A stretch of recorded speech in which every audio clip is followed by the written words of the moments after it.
Electric cars have been around for over a century, and with 55 plug-in models to choose from, it's surprising they're still considered a niche product. Despite registrations of electric vehicles in the UK increasing from 3,500 in 2013 to over 85,000 this year, they only make up 1% of cars on British roads. Tesla's electric cars range from 240 to 425 miles on a full charge, but with prices starting at 62 grand, it's clear why they are branded luxury models. This year, Tesla announced its Model 3, which will have a range of 215 miles and a lower price tag of £35,000. Other manufacturers already provide electric-powered vehicles at a much lower cost. Renault Zoe starts at £18,000 and has a range of 100 miles, so how are these EVs being made at a lower price? Kangoo ZE comes off the same production line in the same factory as a Kangoo internal combustion, so diesel version. Zoe comes off the same production line as our Clio. With those two, we're able to take advantage of economies of scale, which helps to bring the cost of production down a bit. That also means that when we're developing the products, we can focus our energy on the electrical parts. Renault have just introduced a new 40 kilowatt-hour battery for the Zoe, which takes the car's lab range to 250 miles. Their website informs you of how to get the most out of your EV, including real-life range, which depends on climate and driving style. We also allow people to rent the battery from us if they want to. You're leasing that battery, so that's always Renault's property, and so we have a duty of care to make sure that that's always performing to a certain standard. We give you a guarantee that that battery will never drop below 75% of its original capacity. With that, we're able to offer a vehicle at a lower price to the market, but also with more customer peace of mind. Although these cars only amount to 4% of their business, Nissan make up 60% of the electric vehicle market. Their Leaf, launched 7 years ago, is the most popular electric car, with 20,000 sold. At Nissan, we're really centric about driving adoption of electric vehicles. From a new car perspective, we offer a subsidised finance rate to make it really, really affordable. We offer a battery lease option for customers purchasing a new vehicle. The uptake of that option has been fairly minimal because the cost is comparable to a standard personal contract purchase plan. With a standard purchase of the vehicle, we have a 5-year, 60,000 mile warranty for the 24 kilowatt, and for the 30 kilowatt we have a 8-year, 100,000 mile warranty as well. Refinement of the manufacturing process on large scales like Nissan's battery plant in Sunderland have brought the costs of electric cars down. The price of batteries has also dropped $350 per kilowatt hour compared to $1,000 per kilowatt hour in 2010. To make these cars longer ranging, they need high capacity batteries which are more expensive and take longer to charge. To extend the range of the vehicles, we have significant research and development that's going behind electric vehicle technology. So I think to date we've spent probably $4 billion as an alliance in investing in battery technology. And if you look at the evolution we've seen in range that we've had throughout the iterations of the Leaf, we started out with a range of just over 100 miles and now that's up to 155 miles on the 30 kilowatt. The typical range of an EV is expected to be over 300 miles by 2025. Both manufacturers integrate a free home charging unit into the buying process, as they recognise 90% of charging is done at home. These would normally start at £800, but a grant is issued from the Office for Low Emissions Vehicles for 75% of the charge point, or up to £500. The Department of Transport have pledged for every new car to be zero emissions by 2050, so are also offering a £4,500 grant for fully electric vehicles, which means buying an electric car isn't going to break the bank.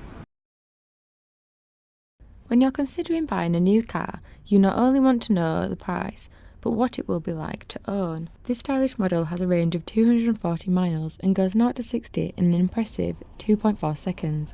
It has technologies like the auto steer feature, and though he loved driving it, Joe was worried about the basic infrastructure. I needed Tom to have it back after the first week, but once you get used to it, it's so easy. Your charge point is like one up the road, but you've got it at home or going to work. And if you go to long distance, it tells you where to fill up. The charger works at 3-phase. That's a single phase, so that to charge it will take 10 hours or something like that. The 3-phase will take about 5 hours. But if you go to a Tesla charging point from 0 miles to 240, it takes about 40 minutes. Tesla offer customers 400 kilowatt hours or 1,000 miles of free supercharge annually. Electric cars cost around 2p per mile, compared to 14p per mile in a petrol or diesel tank. The average UK driver travels 7,900 miles a year, giving an annual saving of over £500. They say it's £3 to fill it up, but you never pay for it. It's all usually at service stations. It doesn't cost you anything to drive it, really. Electric cars are also exempt from road tax and congestion charges under the Modern Vehicle Tax Bill, and large cities like London and Leeds offer free parking for cars with zero emissions. Cars like this explain why electric cars are classified in the luxury market, but if you don't want to spend 82 grand on one of these models, there are cheaper ways of driving electric. Full-time mother Fiona does many short trips a day, so got an electric car to save money. This second-hand Leaf cost her £150 a month on finance. She paid £150 for the home charger, and she is saving around £130 a month on fuel. On the hills where we live, it does run out fairly quickly. I do get slight range anxiety if I'm going a long way and I'm not familiar with where I'm going. So you do have to think a bit more and just plan your journeys. When we drive to my husband's work, which is 75 miles away, you can usually get there with a range of 20 miles left. But that's motorway driving at a sort of sensible average speed and using cruise control. Most people doubt that 100 miles will get them that far, but they don't actually realise that in the UK the average journey is only 27 miles per day, meaning your car wouldn't need charging every day. If you're travelling longer than your car's range, you can easily route via a charging station through the car's navigation system. There are around 11,000 charge points in the UK, including every motorway. Insuring your electric car is generally around 20% more expensive than a standard car. Claim costs are generally a little bit higher. You don't have to use a specialist repairer, you don't have to use specialist parts, but because the vehicles are less common, the parts can be a little bit more difficult to get hold of than your standard sort of Ford Fiesta that you see all the time. In terms of the battery, it doesn't really affect it because you're not having the battery being damaged in an accident unless the vehicle is significantly damaged, in which case it's written off anyway. The government invested £7.5 million in workplace charging and £2.4 million for street residential infrastructure to encourage the uptake of EVs. Only 25% of UK businesses currently offer electric cars to employees, but 69% of company car drivers said they would likely go electric if it was offered by employers. There's something called benefit in kind tax, and that's based on if you're a company car driver, how much CO2 is emitted by the car. The tax regime is favourable towards electrics and plug-in hybrids. If you're an employer, your Class 1 national insurance contributions, they are also reduced based on electric cars and CO2 emissions. So there's benefits to both sides. Owning an electric car might not be right for everyone, but if you have a driveway where you can put a charger and you don't need to drive 100 miles a day, then you may benefit from driving electric. Many people get electric cars to reduce their carbon footprint, but what impact do they actually have on the environment? Manufacturing emissions for the Nissan Leaf have been found to be 15% higher than a small petrol car. This is because of the lithium-ion battery pack, which alone creates 24% of the car's total emissions.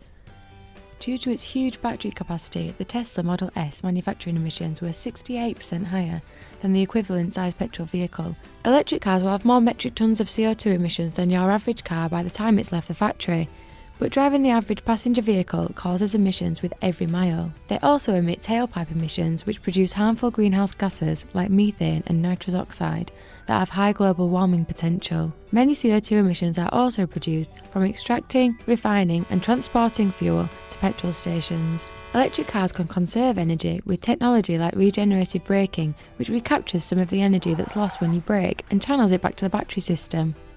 Because electric cars consume a lot less energy while you're driving them, their manufacturing emissions can be offset after the first year. By the end of its life, it will have produced only half the amount of emissions than an internal combustion engine. This can vary based on what energy is used to charge the car, which depends on things like the weather and whereabouts you are in the country.